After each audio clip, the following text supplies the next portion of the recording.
Hello friends, எல்லோரும் எப்படி இருக்கீங்க? நல்லா இருக்கீங்களா? இன்றைக்கி மார்கழி மாதத்தோட 5வது நாள் ஆயிடுச்சு. இன்றைக்கி வந்து வெள்ளிக்கிழமை 5வது நாள்.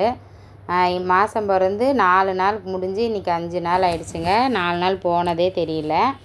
அவ்வளோ ஃபாஸ்ட்டாக போகுது. தினம் எந்திரிச்சு குளித்து கடவுளை பார்த்துட்டு வர்றது அவ்வளோ ஆனந்தமாக இருக்குது. என்ன சொல்கிறது, ஒவ்வொரு நாளும் ஒவ்வொரு விதமான அனுபவங்கள், ஒவ்வொரு விதமான அலங்காரம், கடவுளை பார்க்குறது, அதுவே வந்து மிகப்பெரிய அதிர்ஷ்டம் பண்ணியிருக்கணும்னு நான் நினைக்கிறேன். எனக்கு நான் தான் சொல்லுவேன் இல்லையா, மார்கழி மாதன்றது எவ்வளோ பெரிய விஷயம் அப்படின்றது.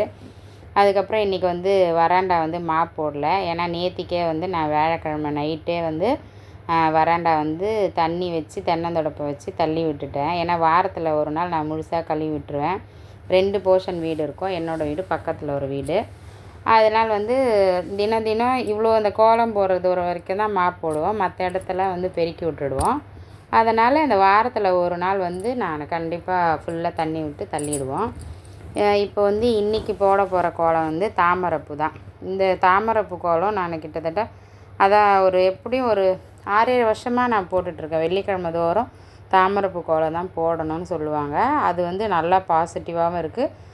ஆனால் மிதிக்கக்கூடாதுன்னு சொல்லுவாங்க. ஆனால் நான் சின்ன வயசுலேயே பார்த்துருக்கேன், வெள்ளிக்கிழமைகளில் வந்து தாமரைப்பூ கோலம் போட்டால் ரொம்ப விசேஷம்தான்.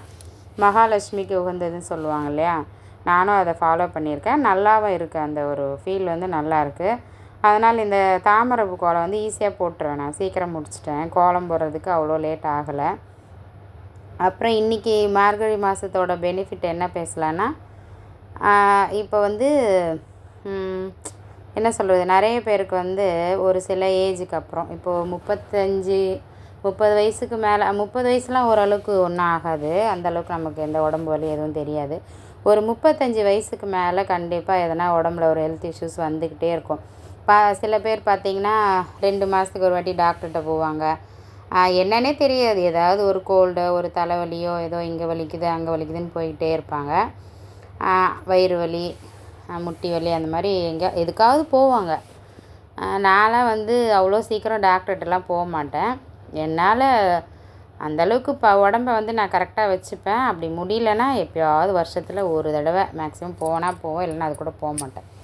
எதுக்கு சொல்கிறேன்னா, இந்த விஷயத்த மார்கழி மாதம் நம்ம காலையில் வந்து இந்த 4:30 to 5 o'clockலாம் கண்டிப்பாக 4 o'clockலேருந்து 6 o'clock வரைக்கும் நம்ம கண்டிப்பாக எந்திரிச்சு அந்த ஃப்ரெஷ் ஏர் சொல்லுவாங்க இல்லையா, அந்த காலை பொழுதில் வர அந்த காற்று, இயற்கை காற்று, அதை வந்து நம்ம சுவாசிக்கும் போது நம்ம உள்ளே இருக்கிற அந்த ஆர்கன்லாம் வந்து நல்லா ஃப்ரெஷ்ஷாக ஆகுது. கண்டிப்பாக நான் வந்து இதை ஃபாலோ பண்ணி தான் சொல்கிறேன். அப்போ வந்து நம்ம பூஜை பண்ணுறோமோ இல்லையோ, அந்த நேரத்தில் எழுந்து வாக்கிங் போகிறவங்க போகலாம். அந்த மெடிடேஷன் பண்ணுறவங்க, யோகா பண்ணுறவங்க அப்படியும் அவங்க வந்து ரெகுலராகவே பண்ணுவாங்க. நான் என்ன சொல்கிறேன்னா, இப்போது பெண்கள்லாம் வந்து நம்ம எல்லா நாட்களையும் இந்த மாதிரி எழுந்து பண்ணுறவங்க சில பேர் இருப்பாங்க. சில குடும்பங்களில் காலையில் எழுந்திரிச்சு இந்த கோலம் போட்டு இந்த மாதிரிலாம் பண்ண முடியாது. ஏன்னா ஒவ்வொருத்தரோட ஃபேமிலியில் ஒவ்வொரு டைமில் வருவாங்க வேலையை முடிச்சுட்டு. அதனால் எல்லாரையும் பார்த்து முடிச்சுட்டு சாப்பாடெலாம் போட்டு முடிச்சு நம்ம போய் தூங்க போகிறதுக்கே கிட்டத்தட்ட சில பேருக்கு 12 o'clock ஆகிடும். அதுவும் கண்டிப்பாக ஹவுஸ் ஒய்ஃபாக இருக்கிறவங்களுக்கு அந்த டைம் ஆகிடுது. வேலைக்கு போகிறவங்களாவது சீக்கிரமாக சமைச்சு முடித்து சாப்பிட்டு எல்லாருக்கும் போட்டுட்டு 10 மணிக்கெலாம் பெட்டுக்கு போய் தூங்கிடுவாங்க. ஆனால் அந்த ஹவுஸ் ஒய்ஃபாக இருக்கிற நம்மளை மாதிரிலாம் நான் அப்படி தான் ஒரு 11-11:30 ஆகிடும். அப்போ காலையில் எழுந்திரிச்சு நம்ம எதுவும் பண்ண முடியாது. அதனால் நான் வந்து இந்த ஒரு மாதத்தை வந்து நான் யூஸ் பண்ணிக்கிட்டேன். என்னோடய ஆர்கன்லாம் வந்து நல்லா ஃப்ரெஷ் ஆகிடும். உள்ளே அந்த சுவாசிக்கும் போது ரொம்ப அப்போது அந்த ஒரு வருஷத்துக்கு தேவையான அந்த இயற்கை காற்று வந்து இந்த மாதத்தில் நம்ம உள்ளுக்கு வந்து இந்த சுவாசிச்சிட்டோமா நமக்கு பெரிய பெரிய ஹெல்த் இஷ்யூஸ்லாம் வராது. நான் இதை இப்போ எனக்கு 40+ ஆகிடுச்சு. இன்ன வரைக்கும் நம்ம டாக்டர்கிட்டன்னு போய் பெருசாக எதுவும் பார்த்ததில்ல. எதுக்கு சொல்கிறேன்னா, சில பேருக்கு அந்த உடல் உபாதை இருக்கிறவங்க இந்த மாதத்தை வந்து நீங்கள் கொஞ்சம் கொஞ்சமாக முயற்சி பண்ணுங்கள். ஒரு நாளைக்கு 5 மணிக்கு எழுந்திரிச்சு கோலம் போட்டு பழகிக்கோங்க. அதுக்கப்புறம் கொஞ்சம் கொஞ்சமாக நம்மளை இம்ப்ரூவ் பண்ணிக்கிட்டோம்னாக்கா, ஒரு விஷயத்தை பழகிட்டோம்னாக்கா அதுவே நமக்கு வழக்கமாகிடும். மார்கழி மாதம் பிறக்க போகுது, இந்த ஒரு மாதம் நம்ம வந்து தூங்காமல் இருக்கணும், காலையில் தூங்காமல் இருந்து கடவுளை போய் தூங்கி எழுந்திரிச்சு நம்ம வந்து கடவுளை பார்க்கணும் அப்படின்ற ஒரு கான்செப்டை நம்மளே சொல்லிக்கிட்டு நம்ம கண்டிப்பாக முயற்சி பண்ணணும்.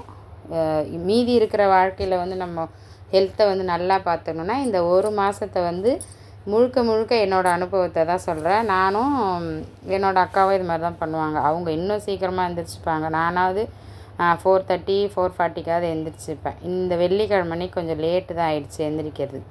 ஏன்னா அந்த மாப் போடுற வேலைலாம் கொஞ்சம் மிச்சம் தானே, அதனால் நான் கொஞ்சம் லேட்டாக தான் எழுந்திரிச்சேன். இப்போ நம்ம விளக்கு ஏற்றிட்டோம், 2 ஊதுவத்தி ஏற்றி வச்சுட்டோம். அடுத்தது உள்ளே போய் நம்ம விளக்கு ஏற்றிடலாம். அப்புறம் என்னோடய கோலம் பிடிச்சிருக்கான்னு சொல்லுங்கள். இந்த கோலத்தை வந்து போட்டுட்டு அந்த லைட் ஆஃப் பண்ணிவிட்டு பார்த்தோம்னாக்கா ரொம்ப அழகாக இருந்தது. அந்த கொஞ்சமான இருட்டு, லைட்டாக இருட்டாக இருக்கும். அப்புறம் இந்த பக்கம் விளக்கு எரியும். ரொம்ப பிடிக்கும் பாருங்கள். லைட் அணைச்ச பிறகு ரொம்ப அழகாக இருக்குது பாருங்கள் பார்க்குறதுக்கு. இந்த கோலம் வந்து எதுக்கு, இந்த கோலம் போட்டுட்டு கொஞ்சம் நேரம் நின்று பார்த்தா தான் ஒரு திருப்தியே இருக்கும். நம்ம அவ்வளோ தூரம் கஷ்டப்பட்டு போட்டுட்டு டக்குன்னு உள்ளே போயிட்டால் எனக்கு அந்தளவுக்கு மனசு ஒத்துக்கல. அதனால் நின்று பார்த்து ரசிச்சுட்டு தான் உள்ளே போகிறது. இப்போ மறுபடியும் லைட்டை போட்டு விட்டுட்டு நம்ம உள்ளே போய் விளக்கேற்றிடலாம். இப்போ ஆண்டாள் படத்துக்கு பூ வச்சுட்டு நம்ம அகல் விளக்கை ஏற்றிடுவோம். ஓகேங்களா? அப்புறம் என்ன சொல்கிறது, பாருங்கள். இந்த வீடியோ பிடிச்சிருந்தா லைக் பண்ணுங்கள், ஷேர் பண்ணுங்கள், மறக்காமல் கமெண்ட் பண்ணுங்கள். இனி வந்து இந்த வேலையை வந்து நான் ஆரம்பிச்சிட்டேன் வீடியோ போடுறதுக்கு. இந்த மார்கழி மாதம் முழுக்க தினம் வீடியோ போடணும்னு நான் முடிவு பண்ணியிருக்கேன். நான் கும்புற அந்த சிவபெருமானும் ஆண்டாள் அம்மாவும் தான் எனக்கு வந்து ஹெல்ப் பண்ணி கண்டினியூவாக அந்த வீடியோ போடுறதுக்கு ஹெல்ப் பண்ணும். நீங்களும் சப்போர்ட் பண்ணுங்கள். ஓகேங்க. பாய். தேங்க்யூ.